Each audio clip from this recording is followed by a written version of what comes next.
There were moments last year where I felt like I was watching Christian McCaffrey, not because he was the plan, but because he made it impossible for the Bengals to go back. From week 9 on, 90% of the snaps, 80 catches, the running back 4 in points per game. But we always talk about finding that guy, the league winner that you can steal in round 3. And somehow, Chase Brown is still sitting there at pick 27. We've seen this before. The only question is, will you miss it twice? He's the RB12 going off the board at the 303. That should feel automatic, but it doesn't. They're building around him without pretending that he has to play 100% of the snaps. Samaje Perine is back, but it's more of a lesser 2-minute third down role. And Taj Brooks arrives with a real passing game resume. 25 plus catches in each of his last 3 college seasons, 100 plus in his career. But that feels more like a compliment by design, not just a threat to Chase Brown. It may cap that every down dream, but doesn't mean that it's over. Because last year, Chase Brown wasn't supposed to be the starter. But once Zach Moss went down, Brown took over the entire role. 189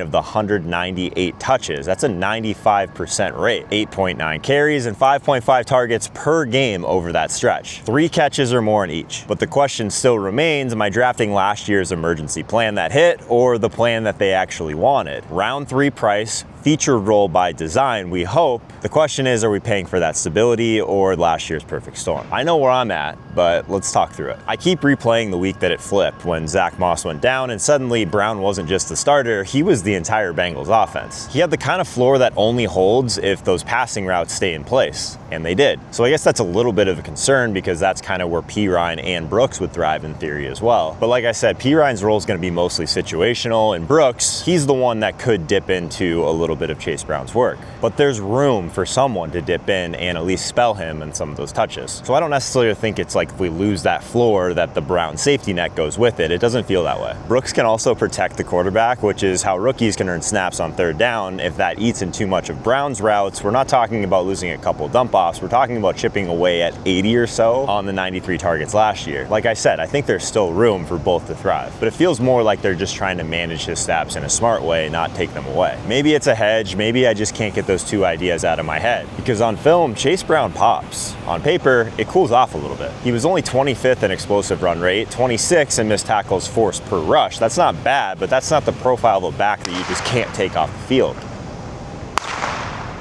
Who lights off fireworks in the middle of the day? I'm literally watching this guy light off fireworks in the middle of the day. Minneapolis, bro. What in the world? So yeah, the late season heater wasn't necessarily breaking the efficiency charts. It was about massive opportunity and volume. And of course, converting that into the RB5 in points per game over that span, 18.4 points per game. That gap was powered by volume and opportunity. But what happens if the efficiency stays meh and the opportunity doesn't remain elite? So that's when the micro just feels just messy enough, and honestly, the macro muddies it a bit more. They have one of the toughest schedules in the entire league, a bottom 5 offensive line, and that doesn't exactly help my efficiency concerns with Brown, unless you're in an offense that bails you out through the air, which the Bengals do. And another thing that's awesome is the Bengals have one of the worst defenses in the league. That's not going to be doing them any favors in real football, but in fantasy, them playing in catch-up really helps Brown's overall outlook. Because even with a slow neutral pace, they still finished with the 7th most offensive plays and 5th in combined snaps. So even if we see some more clogged rushing lanes, this is actually a good thing for the receiving volume for Brown. We like that. The thing that finally got me was that he led the league in expected fantasy points because the scoring plays, the third down checkdowns, and the inside the 5 touches were the ones that were funneling towards him. So those plays stayed his no matter what, no matter who came in. So that's like the definition of high value touches that we want in fantasy. So unless Perine or Brooks steal those high value plays, the foundation of the RB5 in points per game over that stretch doesn't really move. That's what flipped the switch finally in my head. Maybe the risk isn't that the role gets smaller. Maybe the risk is that it stays and we're all ignoring this value in fantasy drafts. Because if the role stays and it's just big enough to deliver those touches that made him elite, he's not a liability at all. The more I've dug in, the more obvious it's become Chase Brown isn't just a safe pick, he's a league winner sitting in round 3. So for me, the answer is simple. Am I passing on the massive volume in one of the league's best offenses in the 3rd round? Not a chance. But real quick, if you're serious about finally beating your friends in fantasy this year, go to fantasyaccelerator.com or hit the first link in the description. You'll get instant access to my 2025 draft kit, rankings, busts, sleepers, cheat sheets, the exact system that over 12,000 players used last year to dominate their drafts and steamroll their leagues. But here's the deal, I'm keeping it limited this year so the real ones inside actually get my full attention. You'll see on the next page how many spots are left. When it's full, that's it. And the price is going up later this month, no matter what. So now's the time to lock in.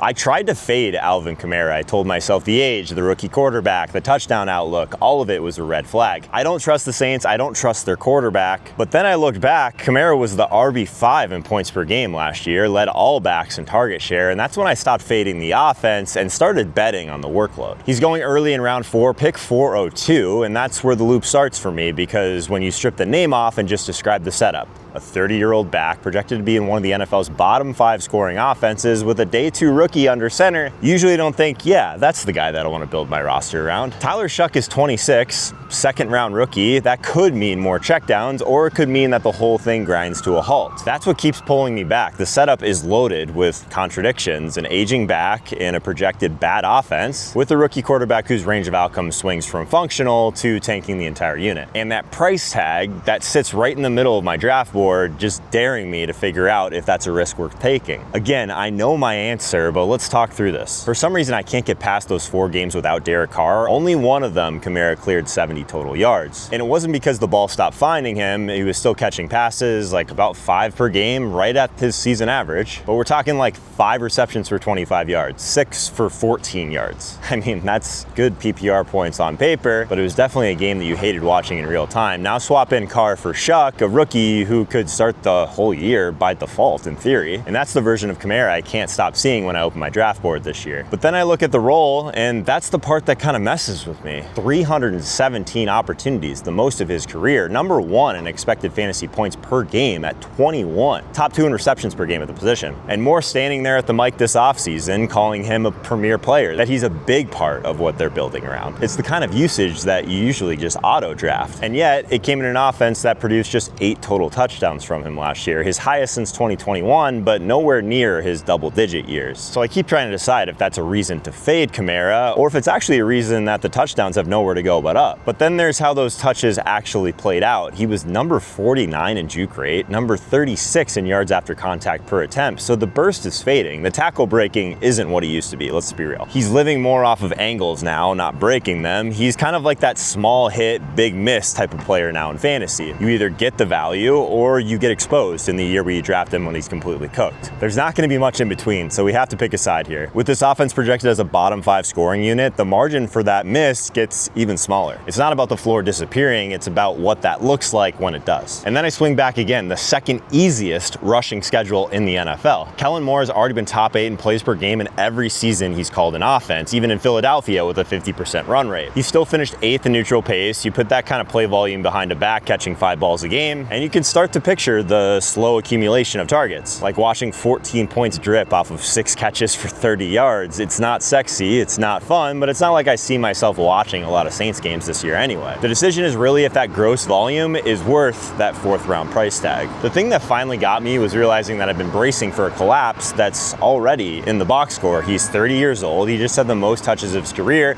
just played an offense that's projected again to be a bottom 5 in scoring. And he still only scored 8 touchdowns, his highest since 2021, but for some reason we're all holding on to that 5 touchdown game. You guys remember that? I still see like that touchdown ceiling every time I see Kamara. Even with all that baked in, he still averaged 19 fantasy points per game last year. So that's kind of where it flipped. He's still underperformed relative to his expected fantasy points by a lot. And honestly, that's kind of the moment where it stopped being complicated. The market isn't pricing in what could go wrong, it's pricing in for what already happened. And if that version of Kamara, like the career high workload, is just sitting there in the 4th when technically we have touchdown progression on our side, and he gets the second easiest rushing schedule in the NFL and a play caller who's been top 8 in pace every single year, then maybe if what we saw last year is as bad as it's gonna get. I think we already saw the floor for Kamara, and now his price is nowhere near his ceiling, and that's what people were missing. Because last year was supposed to break him, and he still showed up every week and was the one constant even when the Saints offense broke. That's not luck, that's who he is, and if he's sitting there in round 4, I'm not second guessing it. I'm drafting Alvin Kamara, and I'm betting big. But if you're not ready for the full draft kit yet, you can still get my top 150 rankings totally free at top150free.com. It's the exact list that I'm using in every draft this year, and odds are at least one of your league mates already has it, but if they do and you don't, you're gonna feel it by round 3. So go grab yours now. It takes 30 seconds. It might save your whole draft. Sean Payton's fed his running backs more targets than anyone else over the past 2 years, and now he might have just drafted his next Alvin Kamara. Harvey, 2nd round pick, already running with the ones behind one of the best offensive lines in football, but he's not polished, he can't block. But Payton doesn't care. He's already called him the Joker, the exact role that Kamara turned into a fantasy blueprint, and people are ignoring him in round 6. If you do that, you're betting against history, usage, and the one rookie who could nuke your league from the flex. He's sitting right at that 5-6 turn, that dead zone where the board starts to look calm, but then you know that you're stepping into something volatile. The usage tree is already a little bit muddled. J.K. Dobbins has the trust and at least the edge in pass protection, long down and distance scenarios, but there's still a rookie here with the kind of skill set that Sean Payton builds packages for. And the price never cratered after J.K. Dobbins signed. Late round 4 just kind of slid into early round 6, which means every time I see his name in that range, I'm stuck in that same loop. Am I drafting the one rookie that Payton's building cheat codes for, or am I paying a premium for a role that could disappear if it turns out he can't pass protect? A story as old as time. Yet let's address the elephant in the room. They've got him listed 5th on the official depth chart. Sean Payton does this to rookies every year, guys, and for some reason, people panic every time. He's splitting first team work with Dobbins in camp. Did you guys see the quote where he ripped a run so clean that Payton said we all turned and looked? That's not just a highlight, that's a collision between the roster that they want you to see and the one that they're actually running. And I know exactly which one I'm drafting. The carrot that everyone wants to talk about is that Joker role, that rare receiver role that he's been hunting for since like 2023. And outside of Evan Ingram, Harvey's the only one in this offense that's built for it. He's got crazy fast speed, that swing pass burst, and the screen game that this line could eat up. But all of that runs straight into a clip of him getting bowled over by a lineup in pass protection. Dobbins doesn't lose that rep. So Dobbins is kind of locked into that part of the role. So that's the scary part. But what we want is like those high leverage touches. We talk about this all the time. So we got to ask ourselves, what is this team going to look like? How good is the offensive line already going to be? And are we chasing a role that disappears the second that a blitz gets called? I thought that the projections would settle it. They didn't. There's been some people out there that are saying that he's right around 57, 60 targets, something like that, which is pretty close to Dobbins, honestly. I was hoping there would be a nice distribution there. So that's kind of what we're looking at. He's either going to be a locked in flex or more of like a bye-week band-aid. It might not be anywhere in between. So that's where it gets volatile. If Payton rotates, McLaughlin's still in kind of that change of pace mix. So there's other guys here too. But what I keep coming back to is the wide receiver room outside of Sutton is a pure committee. No one else cleared 315 routes last year, so if the projections can't even agree on how much he's going to get fed, my concern is that I'm forcing this one a little bit with Harvey. But let's dig a little bit deeper, because the setup is absolutely ridiculous. Denver led the NFL in running back target share last year at 32%. Bo Nix was 6th in running back target rate as a rookie. The wide receiver 2 through wide receiver 5 jobs are still basically a rotational mess, which funnels even more work to the backs and the tight ends. Payton's expected to lean a little bit heavier on the rushing, at least inside the 20 this year, so that's the perfect launch pad for a rookie who can break a game open in space, if he can stay on the field. And that's the knot that I can't untie. If this environment is so good that it's going to erase all his flaws, why am I so worried about the number one flaw that usually erases these rookie running backs, at least from getting meaningful volume in fantasy? But the thing that finally got me was realizing that Payton has been tipping his hand all along. He already tagged Harvey as a Joker candidate, the rare receiver role that he's been chasing since 2023, and said he's been exceptional in camp. Payton's not going to just hand out that label by default, and the only other name that's in that conversation is Evan Ingram. But here's where it clicked. He's not asking Harvey to sit back and stonewall blitz, at least not so far. He's being designed those like space throws, the screens, the swing passes, the quick hits, the things in the offense they already lean on. And Payton's backs have finished top 6 in running back target share for 12 straight seasons. That's not a blip, that's his entire operating system. So that's when it hit me. Maybe this whole he can't stay on the field question is backwards. Maybe they've already built his role so he can stay on the field. Does that make sense? So this isn't a dart throw. This is Sean Payton's hand-picked back in a system that's funneled more running back targets to anyone in the league for years. So the path is wide open and the skill set is built for it, and the coach has already said the quiet part out loud. So I'm not going to wait and see how this one plays out. I'm taking Harvey in the 6 in every draft, in every format, because if I had to bet my house on one rookie running back this year, he's it. So if Harvey is the cheat code package, this next case is a first-round hammer that a franchise is already building their Sundays around. They didn't just draft Omarion Hampton in the first round, they gave him $9.5 million up front, and 3 weeks later, Najee Harris blew up his offseason with a fireworks injury. Now Hampton's getting every first team rep, and Harborough still won't say when Najee's coming back. This isn't the breakout you have to hope for, it's already happening, and most leagues haven't caught up. He's sitting there in round 4, 44th overall, right in that part of your draft where you think you're building around some safe running backs. But the first thing that's messing with me isn't the talent, it's how fast this thing has moved. Najee's on the non-football injury list from that fireworks accident. They even signed Nyheim Hines as a contingency, so the setup isn't super clean. The team doesn't run fast, and the pass catching ceiling for this offense isn't great either. 11.6% running back target share last year, so the question isn't whether Hampton can take the job, it's whether that happens before we're a month into one of the toughest schedules in football. Or the other side of it is, are we just buying 4 weeks of patience that we can't afford? Are we just grabbing a stash in the 4th round? That's a hefty price tag.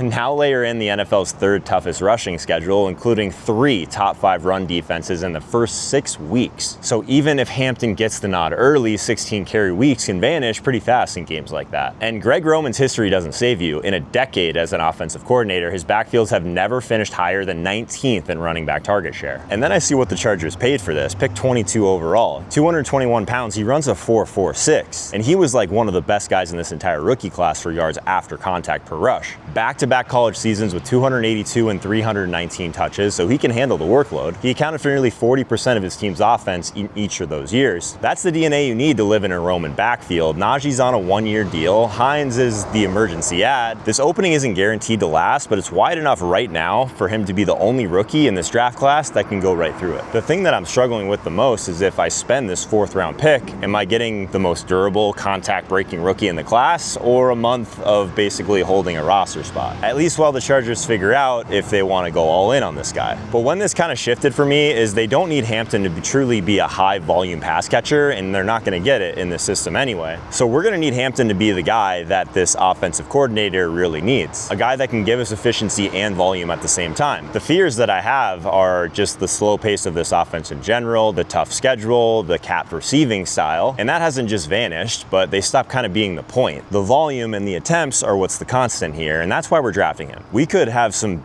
big games built in by default just because of the one tackle that he breaks. He only needs one, guys. So every draft has that one player you circle, not because he might hit, but because if he does, the league's over. For me, that's Hampton. He's the one rookie in this class with the frame, the pedigree, and the system to take the ball 250 times and still be standing in December. At the 408, you don't hesitate. You take him, you start them, and you make everyone else in your league spend their season chasing points that they'll never catch. So if Omarion Hampton is your 4th round engine, then deeper down your board, there's a 10th round sleeper who no one's talking about, but could have double-digit touchdowns this year. He forced more missed tackles per carry than Bijan Robinson, and we're drafting Jordan Mason like he's some sort of stash. Behind a washed-up 30-year-old who can't stop fumbling, this is the best offensive line Minnesota's had in a decade, so if Aaron Jones misses time, Mason is instantly an RB1 for fantasy. He's going in the 10th round, pick 115, like he's just another bench flyer who you might cut by week 6. But that's not how Minnesota sees him. They gave up draft capital to get him. They opened up camp with a 50-50 split, at least that's what everyone's been saying who's been watching. And the part that keeps messing with me was this team didn't bring him in for insurance. What's relevant is the guy that he's backing up, a 30-year-old coming off a career-high 306 touches and the worst short yardage season of his career. Aaron Jones really struggled around the goal line, guys. And even with all that muscle in the trenches now, they've still got Kevin O'Connell's offense. They've been pass first under him, and there's really no expectation that they're going to slow things down just because JJ McCarthy is basically a rookie. So I'm stuck between this price that treats Mason like he's a backup, but the role might already be half his. On a team that's going to score a ton of touchdowns and just rebuilt their trenches like they just want to win on the ground. But then they're still calling plays like they don't care about the run at all. So that's the loop. That's where I should feel clear on this, but I have to work through it a little bit more. They go out and grab a 223-pound back, and Kevin O'Connell isn't just calling him the 1B. He's taking up the short yardage, goal line roll, and even the receiving work in camp. But it makes perfect sense. Think about the line that they just rebuilt after getting humiliated by the Rams' defensive front in the playoffs. They didn't tinker, they overhauled this entire interior. They brought in Ryan Kelly, they signed Will Fries. They spent a 2nd-round pick on Donovan Jackson, all on top of one of the 5 best tackle duos in the NFL. This is the best Vikings offensive line in a decade, and it was built to move people. But last year, behind a worse O-line, they still finished with just 9 rushing touchdowns, bottom 4 in the NFL. So which one's the truth? Are they about to pound the rock? Or is this just an offense that's not built to score on the ground? And even if Mason is their designed goal line back, this is still the Kevin O'Connell system. Third in pass rate over expectation last year, and they play in a dome. So there's never weather to like really nudge them to go run heavy. History says that the lead back usually gets about 2/3 of the snaps, but in camp, this is basically a 50-50 split. So if that's real, this is a big shift in KOC's tenure. And it flips everything we thought we knew about Mason. So if it's not, Mason's stuck in that same system that has been basically been giving the RB2 scraps for years, at least 2 straight years. So that's the bet here. But then I had to remind myself what happened in those 6 starts in San Francisco. 21.3 touches, 111 total yards per game. 4 top 24 fantasy weeks in that span. Half the time he was an RB2 or better. He finished 6th in missed tackles forced per attempt, 3rd in yards after contact per carry. He broke a run of 10 plus yards on 15% of his carries. That's nuts. And he did it while facing stacked boxes on more than half of his runs. That's not padding numbers in garbage time. That's efficiency surviving loaded boxes. One of the indicators we need when we're trying to find guys that are actually good. So if that level of play drops behind this line, even in the B half of the 1A, 1B situation, what does that really look like? Because the thing that finally flipped it for me was realizing I'd been chasing volume like it was the only way in, when the role they've carved out for Mason doesn't necessarily need those 15 to 20 touches. I keep coming back to the one thing they couldn't do last year, the thing that really was holding this Vikings offense back.